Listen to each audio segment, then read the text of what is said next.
Saat berjuang mengais rezeki, tak jarang seseorang mendapat musibah tak terduga.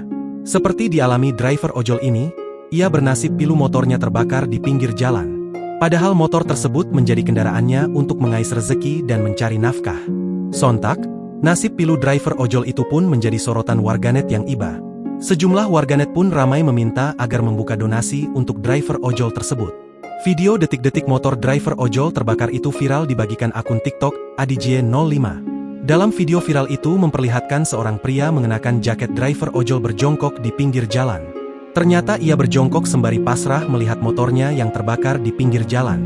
Sedangkan tampak motor milik driver ojol itu pun dilalap api dan sudah tidak bisa diselamatkan. Sebagian badan motornya terlihat sudah hangus dan hanya menyisakan kerangkanya. Bahkan terlihat plat nomor motor driver ojol tersebut, DD4313BE. Dalam keterangan pengunggah disebutkan peristiwa yang menimpa driver ojol motornya terbakar itu terjadi di Camba, Maros, Makassar. Pengunggah mengungkap sosok driver ojol berasal dari Sengkang. Namun, driver ojol itu tinggal di kos merantau di Makassar. Pengunggah juga mengungkap dugaan penyebab motor driver ojol itu terbakar karena konsleting.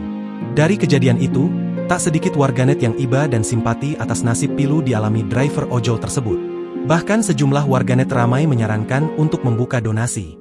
Tak lama setelah viral, sosok driver ojol itu muncul. Ia mengucapkan terima kasih kepada warganet yang telah rela membantunya memberikan donasi.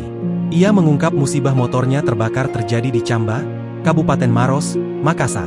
Driver ojol itu berterima kasih kepada pengunggah. Berkatnya banyak orang yang ingin membantunya.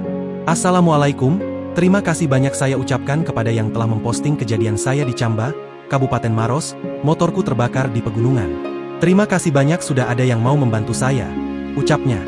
Download Tribun X sekarang, menghadirkan lokal menjadi Indonesia.